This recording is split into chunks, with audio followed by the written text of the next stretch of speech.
If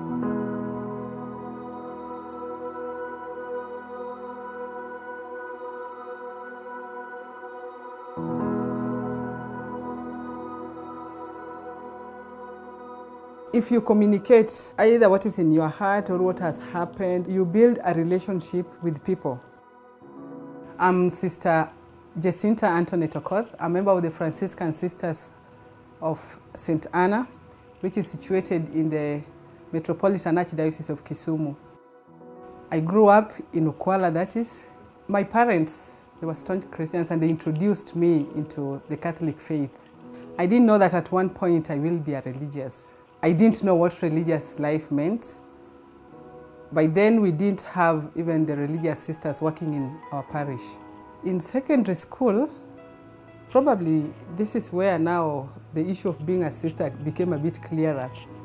Because in secondary school now, the sisters were working there. But I remember one time when I was in Form 2, there was a seminar that was to be conducted somewhere in Maragoli Girls. But the main thing they were teaching us was about the life of St. Francis of Assisi. And I want to believe this is one of the things which probably developed in me the eagerness of joining Franciscan Sisters.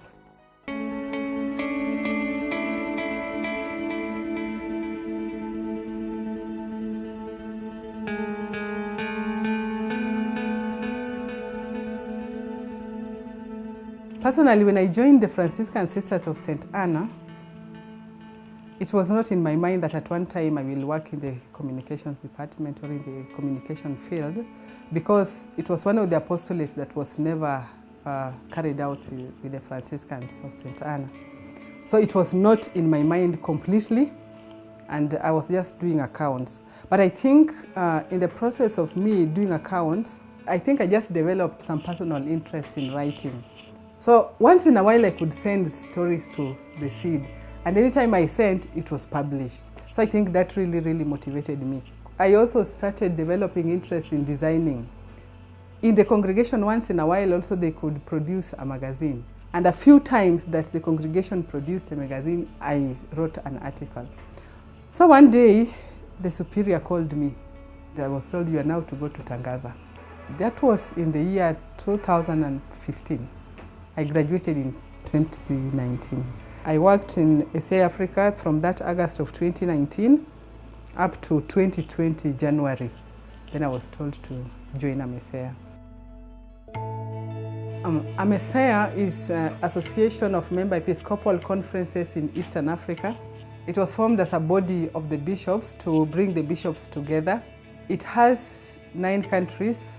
These 9 countries has 8 conferences. Kenya, Uganda, Tanzania, Ethiopia, Eritrea, Malawi, Zambia. Then Sudan and South Sudan is one conference. And then we have 2 affiliate countries under AMESEA, that is Djibouti and Somalia. I'm in the communications department. I'm in charge of the AMESEA newsletter, which is published every Friday. So most of our stories are church related. What the bishops are doing wherever they are, what other pastoral agents are doing wherever they are. So through this newsletter, they always wait. By Friday, they are eager to know what is really going on. Sometimes there are some activities which are done in common. Let me say something like synodality, which is right now going on. Through this newsletter, they will know, oh, so this conference has already launched, this conference is in the process, oh, they did it this way. So another conference can also borrow idea from there. Besides that, AMESEA itself, we have institutions which are under AMESEA. So we also gather stories on what these institutions are doing. So my work is to gather stories across the region, across the 8 conferences and the 2 affiliate countries. I do interviews to the pastoral agents, the bishops. Then I write the stories. I also do the transcriptions, especially for the interviews that I have done. And then come Friday, is the publication day. We have correspondents in those conferences. So through them, they're like our eyes, and they inform us and they write stories. Through social media, I also get to know what is happening. So through that, I gather stories, and even just through interaction with people. We have 3 platforms where we post our stories. In our website, blog, and then we publish in the MailChimp.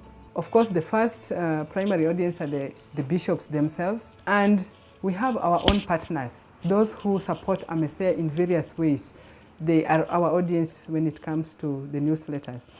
And you know, this is something that is published online. You will not expect that only these people will read this story. What is online, it is online. So it goes viral, it goes across the globe, so people will read it wherever they are. People are in need of information, and every day, people want to get something new. What motivates me is that every week, so many people get to know what is going on in other parts of the world. Mostly when I get feedback from those who read these stories, you know, you feel really motivated and you are like, hey, you've done it. And I also feel I'm doing, like I'm fulfilling the work maybe God wanted me to do, because as religious we are also called to evangelize. Working in the media field, sometimes getting stories, generally it's a tedious job. Writing every day, you know, sometimes you also have you have the writer's blog. But getting stories sometimes from other countries becomes difficult. They have some political challenges that people don't communicate outside. You can't reach them for some time. So that makes it difficult to always get regular stories from them. I would say that the training that I have undergone on communication, it has not gone to waste.